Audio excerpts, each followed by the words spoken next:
The grand finale of Wednesday Season 2 has finally arrived, and this time, not only do we get a glimpse of Lady Gaga, but we even witness another side of Wednesday. Together with Uncle Fester, Wednesday sabotages the power system of Willow Hill Psychiatric Hospital to punish Director Spanagle for locking up outcasts and using them for experiments. She rescues a mysterious woman trapped in the basement, while Tyler, also freed, transforms back into the Hyde monster. Tyler first exacts revenge on Thornhill, the one who once controlled him, and then throws Wednesday down from the hospital's second floor. Although Wednesday's rushed to a hospital just in time, she remains in a coma for many days. Her parents leave her room in sorrow, but the moment they turn away, Wednesday suddenly opens her eyes. To her shock, the once dead Principal Weems miraculously appears before her. When Wednesday pushes open the hospital room door, she realizes she has not truly awakened, but instead has entered another dimension of the spirit world. Weems clears her doubts, explaining that Goody, her former spirit guide, had sacrificed herself to save Wednesday, and now Weems has become her new spirit guide. Her sudden loss of psychic abilities, Weems explains, is closely tied to her own identity,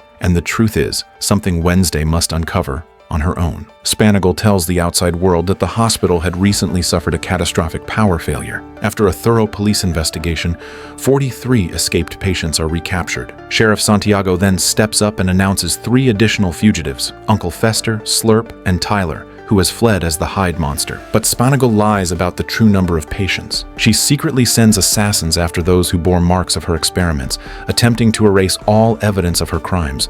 The only one unaccounted for is patient 1938, the very mysterious woman Wednesday rescued, whose whereabouts remain unknown. Upon hearing that Wednesday has awakened, Spanagle pretends to care, bringing Lilies to visit her at the hospital. The underground lab has already been cleared of all files, so even if Wednesday reports it to the police and leads them to search, Spanagle has nothing to fear. Who's patient 1938? Why didn't she get a fake obituary? What makes her so special? I don't know who you're talking about.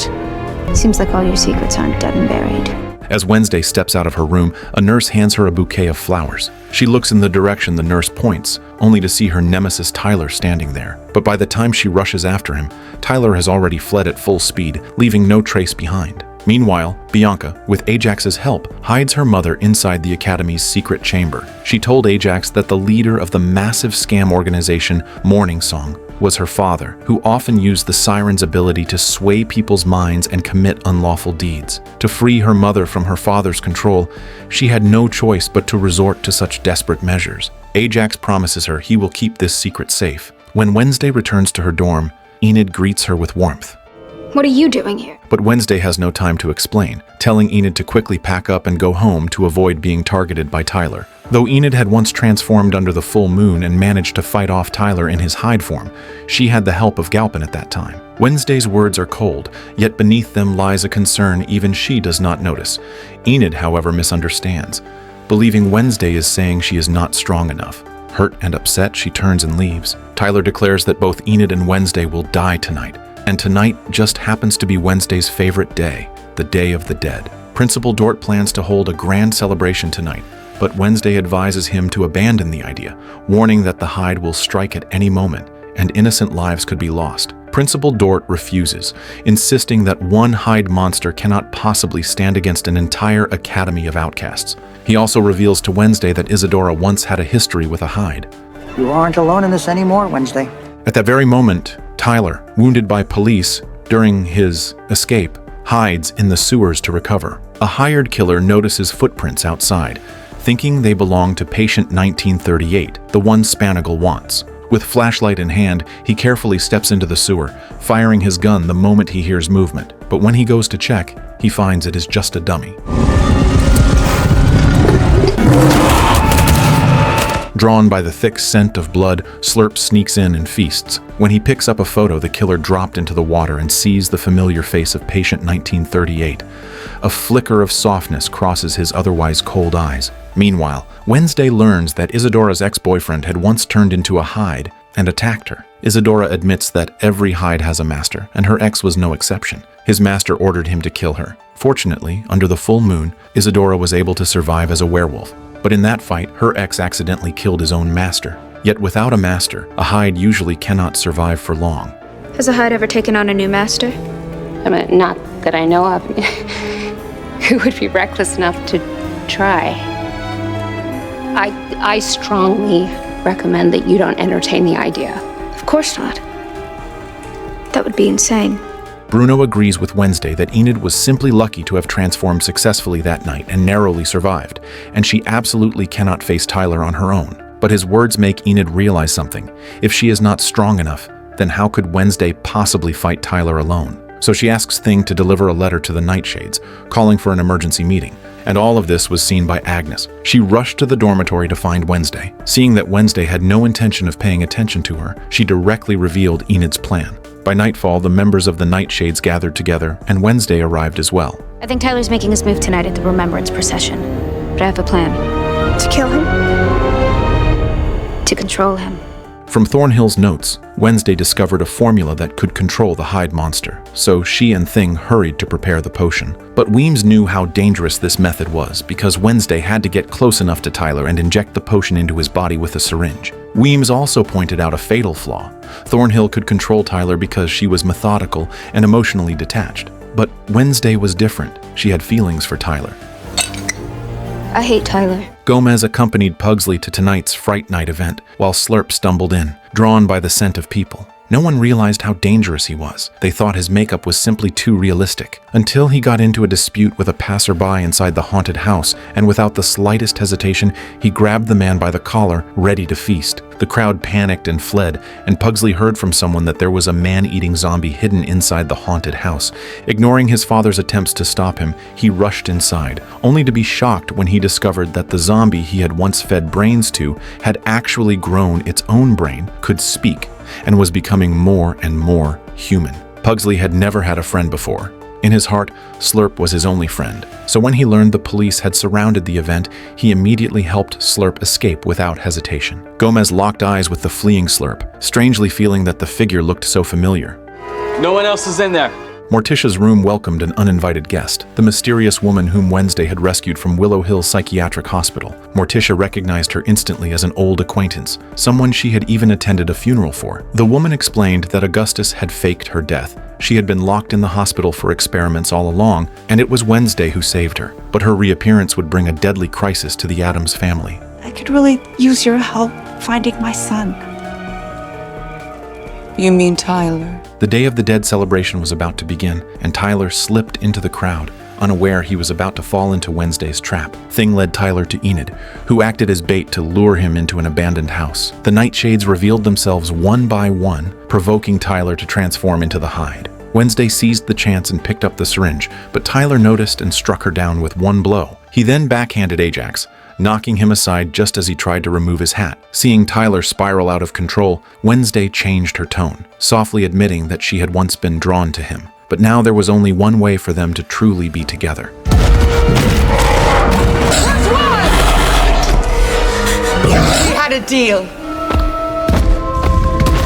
It turned out Francoise also carried a Hyde within her, and Wednesday had been the one to rescue her from the hospital. She promised Morticia she would take control of Tyler and leave with him, but could her words really be trusted? Tyler was finally reunited with his mother. Wednesday returned to writing her unfinished novel. Thing produced the cherished ring he held dear, still unable to find answers about his own origins. Gomez told Morticia that he had seen the zombie, and it was their old acquaintance Isaac. Meanwhile, Slurp had already slipped into Spanagle's home.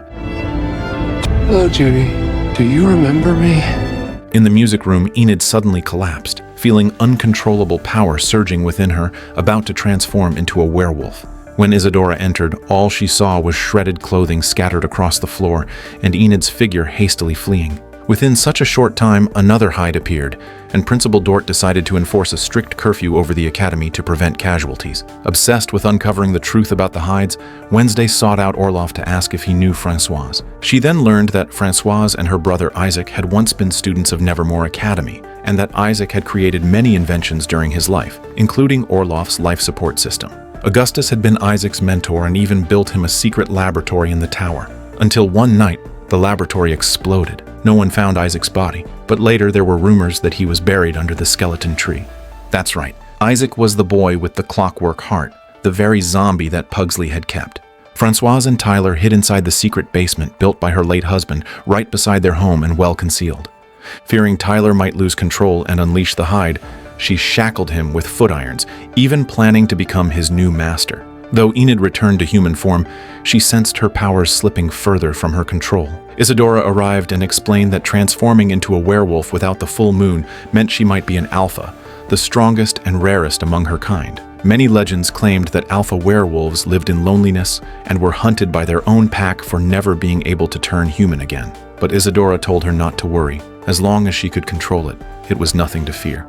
Wednesday then sought out her grandmother, hoping she could help restore her psychic abilities.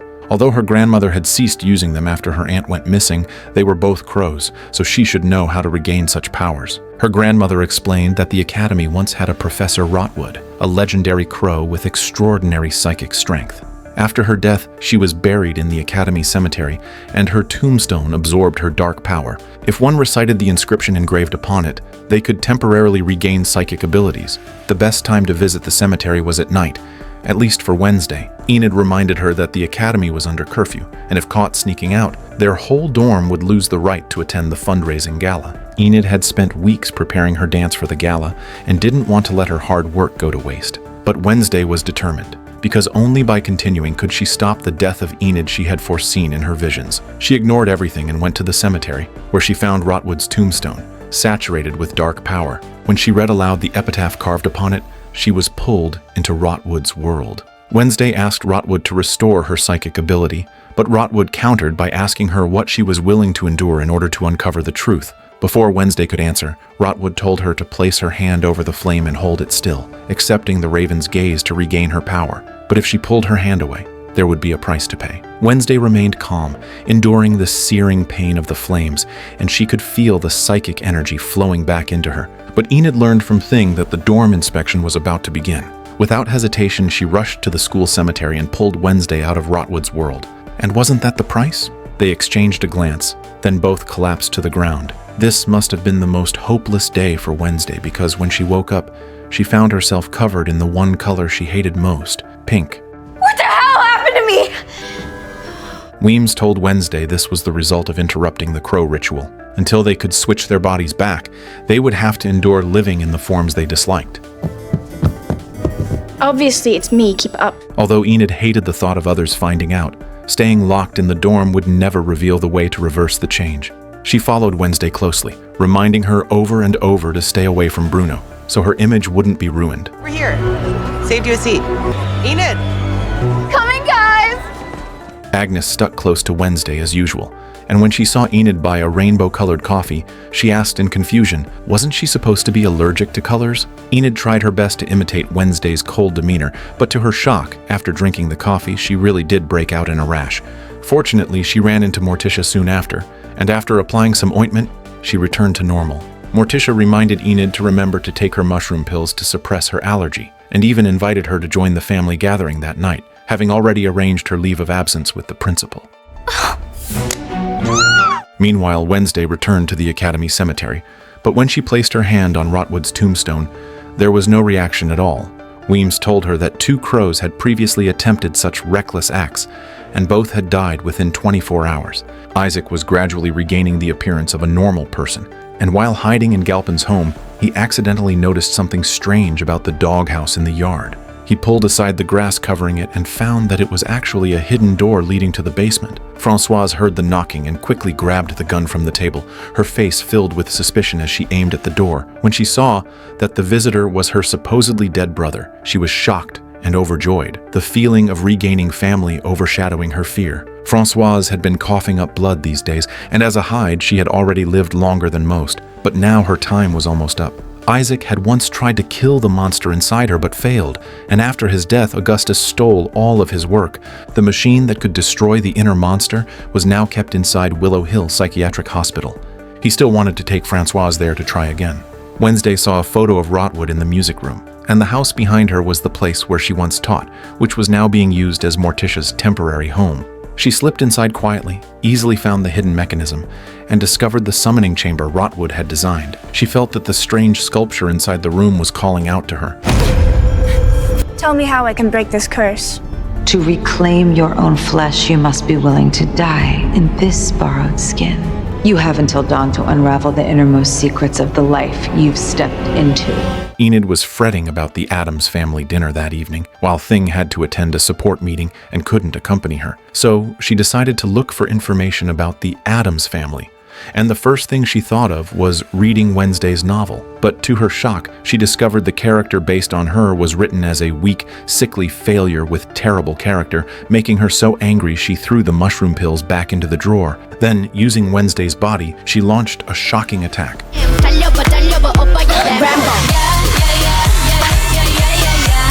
Because she hadn't taken the mushroom pills, the body she was inhabiting broke out in rashes again, worse than before. Enid collapsed on the ground in despair, and Wednesday watched everything she had done. Burning with anger, she turned and walked away. Just then, she ran into Bruno, who was on the phone, and his words were filled with sweetness and romance. She then realized Bruno already had a girlfriend back home, hiding the truth and stringing Enid along.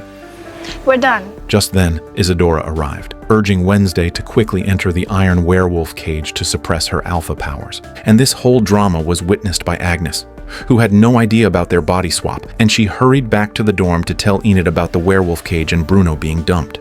She even repeated the vision from Wednesday's psychic ability that foretold Enid's death. Enid was furious at Wednesday's secrecy, while Agnes thought this was the perfect chance to break them apart. She sycophantically said that Enid was terribly cliché, and that she should take this chance to cut ties and become her best friend instead. You don't know anything about me. You're just a sycophantic loser that I use from time to time when it's convenient. But we're not friends. I don't even like you. In fact, I wish you would just stay invisible. Forever! The rejected Agnes also attended the disability support group. Although she wasn't physically disabled, always being invisible and overlooked made her spiritually incomplete in a way. Thing also regretfully told the group that not only did he lack a body, he also had no memory of where he came from. When the Addams family had first discovered him, the only clue to his past was a silver ring. Orloff said that they might never know which body they had originally belonged to, but now they should not see themselves as mere attachments. They should see themselves as complete beings worthy of love and respect. Sometimes a single part can be stronger than the whole. If Enid had the chance to choose again, she would rather die than come to this family dinner. She held a dish in her trembling hands. Inside was a possum's head, along with the Addams family's leftovers, a dead raccoon, and to top it off, the coffin's scent Wednesday liked. After Gomez and Pugsley left the table, Morticia sensed the wandering spirit nearby and forced it to reveal itself. Still as insufferably bossy as you were at 10th grade. Larissa. Who's Larissa? Weems told Morticia that she was now Wednesday's new spirit guide. The Wednesday in front of Morticia could not sense her presence, because beneath that body was Enid. Enid and Wednesday had to resolve this before dawn, otherwise it would all be too late, and they had to rely only on their own strength. No one else could help. Meanwhile, Isaac slipped back into the academy to find Orloff. The life support device Orloff used had been made for him by Isaac while he was still alive. Orloff immediately realized that Isaac harbored ill intent, and he slowly backed away until he was forced against the edge of the lab table, with no way left to retreat. Isaac ignored Orloff's pleas, took away the power source of the device, and then devoured his brain. Agnes had intended to thank Orloff for his inspiring speech, but she came across this horrifying scene. She screamed and turned invisible, not daring to reappear until Isaac had left. She secretly followed Isaac, hiding in the trunk of his car, but there she discovered Spanigel's corpse. Enid opened the werewolf cage to free Wednesday, and Agnes, fighting her fear, called to tell them everything that had just happened. Isaac restored power to the hospital, carefully laying his sister flat and preparing to operate the device. But Tyler caught the scent of a living person at that very moment. By the time Wednesday and Enid arrived, Isaac had already activated the machine, attempting to purge the hide inside Francoise. Wednesday sneaked into the cell to unlock Agnes, but Tyler had already guessed her plan. Don't forget about There's no full moon to save you. Wednesday could no longer suppress the werewolf force inside the body she carried, and she gradually transformed into an alpha werewolf. Just as Tyler charged in to interfere, Agnes turned invisible and switched the machine to its maximum setting, drawing Tyler's attention away. At that moment, the werewolf Wednesday shattered the prison door. The machine overloaded and completely broke down, and just before it exploded, both groups managed to escape. That brutal battle made Enid realize that Wednesday had always been protecting her, always saving her. And Wednesday discovered that Enid was not as weak as she thought, for the werewolf power inside her was so great that even Wednesday herself could not bear it. They reconciled, becoming the best of friends once again. Together, they placed their hands on Rotwood's tombstone, and before dawn, they returned to their rightful bodies. But things were far from settled, because after Enid left, Weems appeared and told Wednesday an even harsher truth. The prophecy of Enid's death had been broken, but her actions would put another life in danger. Follow me.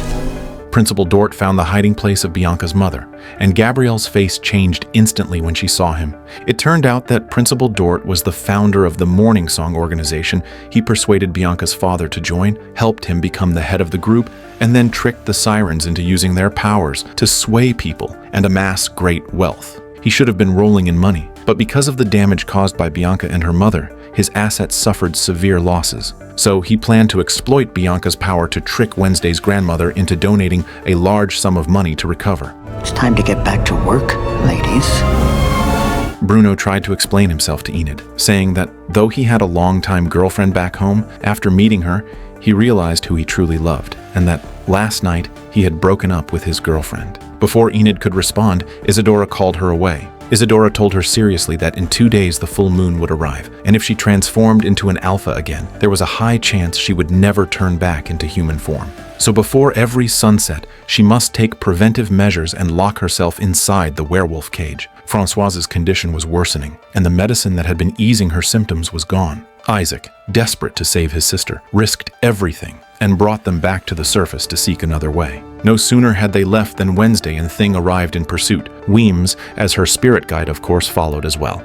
Thing crawled through the dog hole to warn them, saying he had found a hidden passage to the basement in the yard. Wednesday walked in cautiously with a stun weapon in hand, but the room was already empty, leaving only discarded medicine bottles and a blood-stained handkerchief. Just then, a butterfly landed on Thing's finger. Wednesday brought the butterfly to Eugene, and with his knowledge of all creatures, he identified it as a New Zealand corpse moth. When Pugsley had first captured the zombie, its body was covered in corpse moth larvae, and the strange thing about this moth was that it had to return to its host to lay eggs, which meant it could track its host to the ends of the earth. Wednesday returned to her dorm, shocked to find that her grandmother had come to the academy. It turned out that last night, Principal Dort had offered her an outrageous price, begging her to attend the fundraising gala. And just like Wednesday, her grandmother had peculiar tastes. She loved to watch the moment when someone broke down after being rejected. So she came to the academy to meet Principal Dort in person.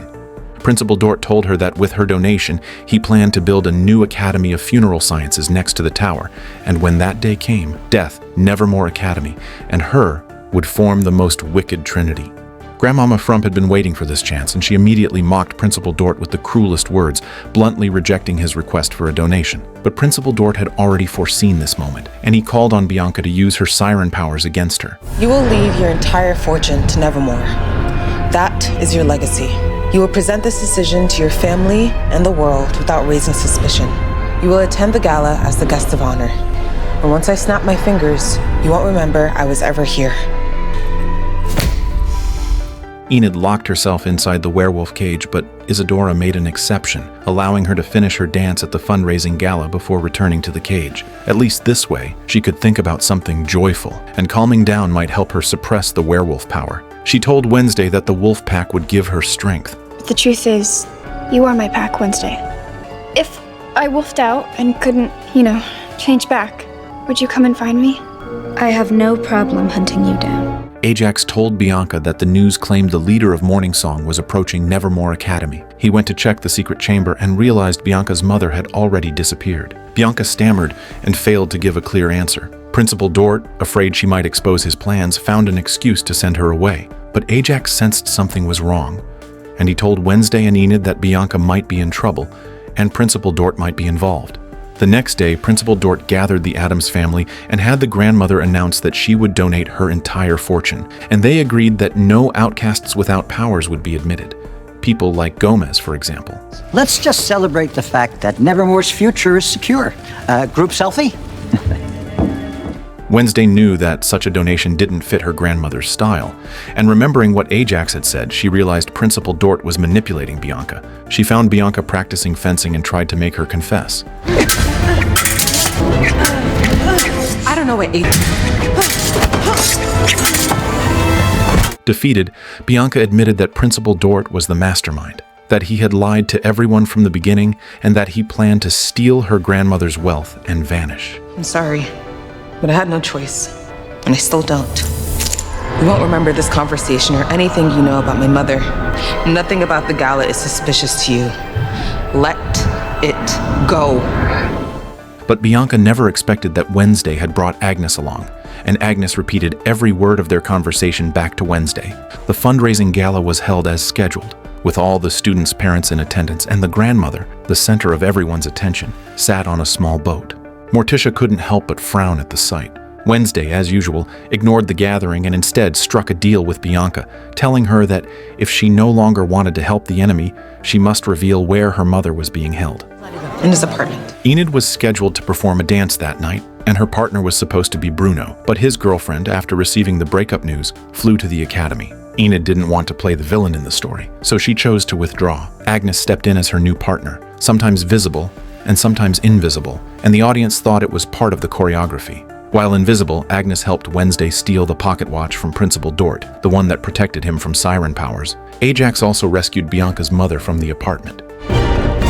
After Enid's dance ended, Bianca took the stage to host the gala. No longer under Principal Dort's threat, she seized the moment when he stepped onto the stage and unleashed her siren power against him. Please tell everyone exactly how this gala came together. Principal Dort confessed how he had used Bianca and how he had tricked Wednesday's grandmother. When he finally snapped out of his incoherent state, he tried to kidnap Bianca to threaten everyone into backing away. The police, having received the tip, surrounded the event venue, just as Principal Dort was about to burn through the rope of the crystal chandelier.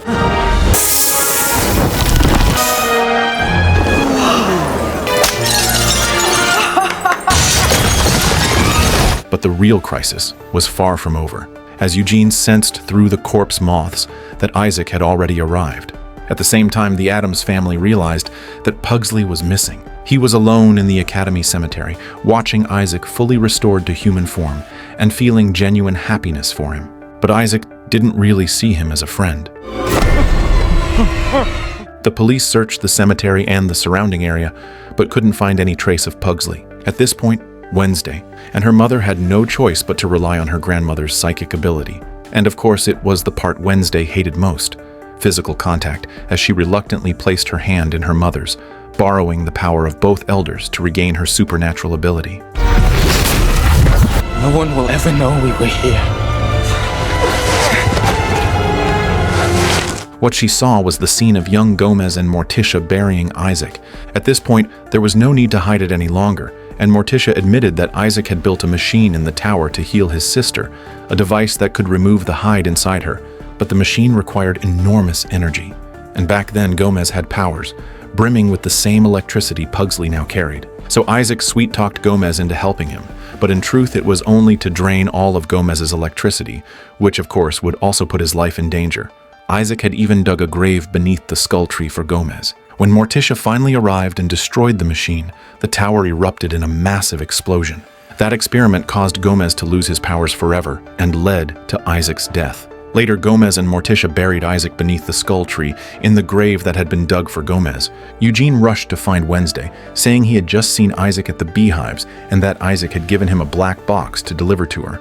Inside was a crystal ball shaped like the skeleton tree, with a time written at the bottom, midnight. Wednesday went to the skeleton tree at the appointed time, while Thing set up a crossbow on the trunk, quietly waiting for Wednesday to distract Isaac. Dear mother. But Isaac had already predicted Wednesday's move, and had the hides ambush and capture thing, and his next words left everyone stunned. Except he's never been yours. He's mine. In fact, when Morticia broke into the tower years ago, she cut off Isaac's right hand, which caused the machine to malfunction and explode. The power surge gave his hand life, and afterward the Addams family took it in.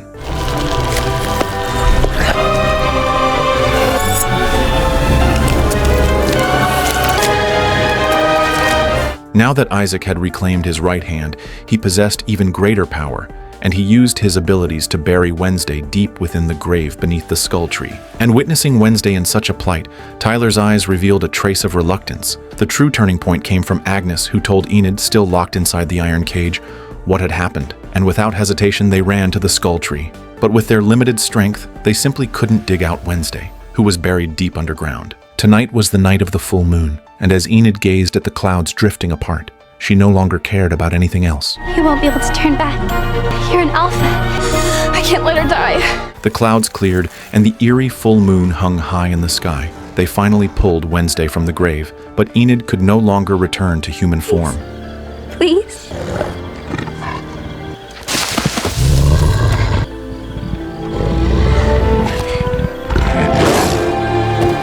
Gomez and Morticia arrived under Weem's guidance.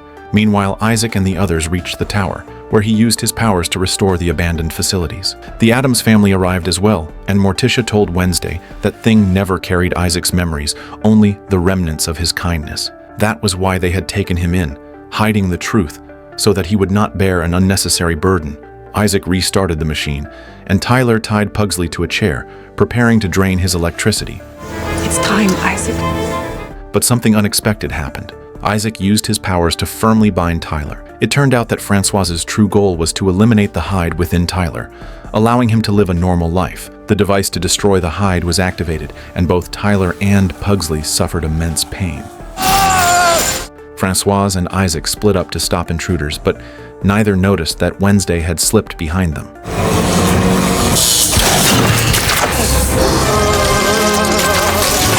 Tyler regained his freedom and immediately transformed into a hide, hurling Isaac down from the tower.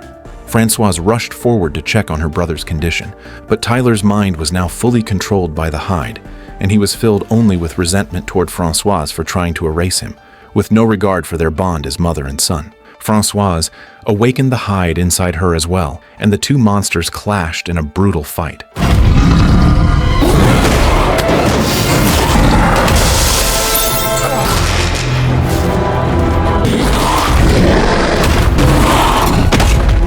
During their infighting, Wednesday rescued her brother and destroyed the machine. Isaac frantically rushed forward to inspect the broken device, while Wednesday slowly closed in on him. Isaac! You have something that belongs to me.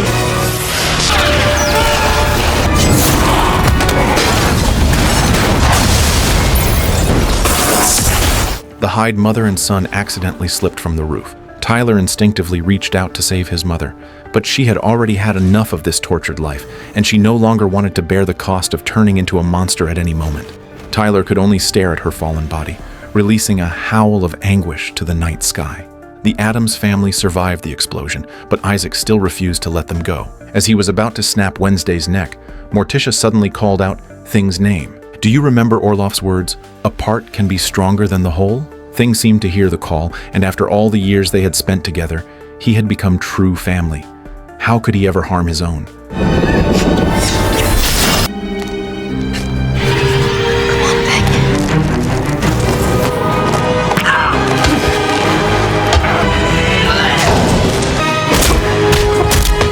With all his might, Thing ripped out Isaac's clockwork heart. After leaving its main body, the cold machine let out one final tick before turning into a pile of scrap metal, and Thing struggled to crawl toward the Addams family, breaking free from the loathsome body and returning to the family where he truly belonged.